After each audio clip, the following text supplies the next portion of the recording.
Ladies and gentlemen, in this video I'll present a truly extraordinary game played by one of the most brilliant and beloved chess players of all time. A game that will undoubtedly leave you speechless and applauding on your feet. This is a game between Bobotsov and Mikhail Tal, known as the magician from Riga for his attacking style, dazzling combinations, and imaginative play.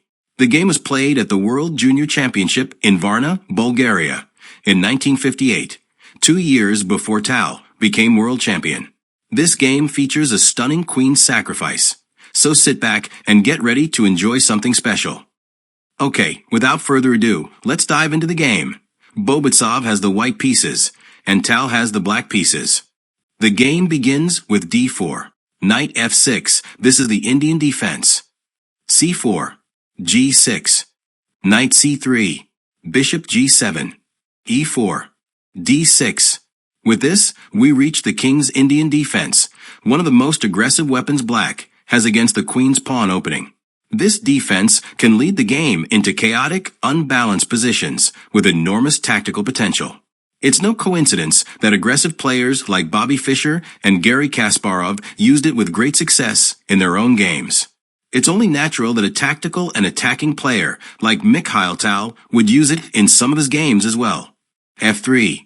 This is the Samish variation against the king's Indian defense, which reinforces white's strong pawn center and allows them to play a bishop to e3 without the piece being attacked by a knight on g4, for example.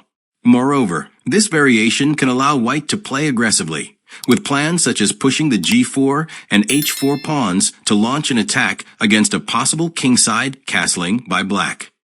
Castle kingside. Knight ge2. c5, striking at white center, but not only that. Black plays this to try to open up the diagonal for the powerful dark-squared bishop on g7. Bishop e3. Knight bd7. Queen d2. Bobotsov is preparing to castle long, and possibly to play aggressively by launching a pawn storm on the king side with g4 and h4. Pawn to a6. Castle queen side. Queen a5. King b1. b5. Setting the stage for a queen sacrifice by ignoring the threat of knight d5. Cramped but solid is rook e8. Knight c1, and now rook b8 is correct. Let's return to the game. As I said, b5 was played by Tal. Bobotsov continues with knight d5. Nowadays, most players interpolate d takes c5 and d takes c5 first. Back to the game. As I mentioned, knight d5 was played by white, and now Tal plays knight takes d5. A shocker. What a queen sacrifice. Inferior is queen d8. D takes c5, and white is okay. Let's get back to the real game. As I said, the incredible knight takes d5 was played. Queen takes a5. Knight takes e3. Black has 2 knights for the queen, and hopes to use the latent power of his g7 bishop for an attack against b2. White should be able to exploit his material advantage. But now, theorists still disagree about who stands better. Probably the better player. Rook c1. Knight takes c4. Rook takes c4. White is too willing to return material and open the b-file in the bargain. Sturdier is queen e1. C takes d4 and knight f4. Back to our game. As I mentioned, rook takes c4 was played by Bobotsov. Tal takes c4, not only recapturing, but also opening up the b-file to bring a rook into the attack. Knight c1. Rook b8. Bishop takes c4. Knight b6, attacking the bishop. Bishop b3. A trifle better is bishop e2, but black already has enough compensation for the queen, which is a helpless spectator. Back to the game. Bishop b3, I said, was played by Bobotsov. Tal bishop takes d4. Queen d2. A serious mistake. White has made too many queen moves. The placement of their knight would have been much better. Anyway, with this, Tal has the table set to launch an attack that will be unstoppable for Bobotsov. Okay, the game continues with bishop g7. Knight e2. c4, attacking the bishop. Bishop c2. c3, further opening lines against white's king. Queen d3.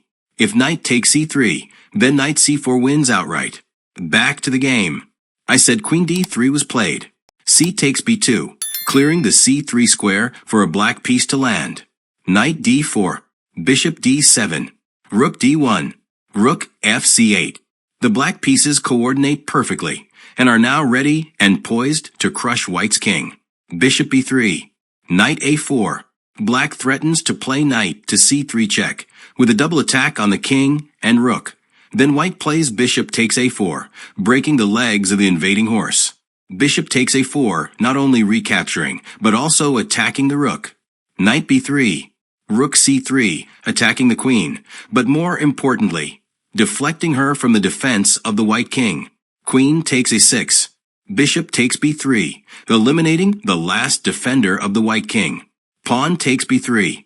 Rook bc8, doubling rooks and preparing the finishing blow against white. Queen a3.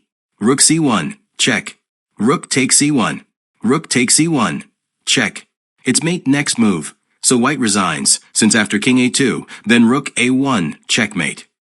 What a game by Mikhail Tal. Not only did he play the king's Indian defense with great skill, but he also included an extraordinary queen sacrifice that left his opponent in shock. The magician from Riga, without his queen, managed to coordinate a strong and powerful attack using only his minor pieces and rooks, creating a true masterpiece. The nickname Magician from Riga really suits him, doesn't it? I hope you enjoyed the game, as well as my analysis. Don't forget to like this video, subscribe to the channel, share it with your friends, and I'll see you in the next one. Take care.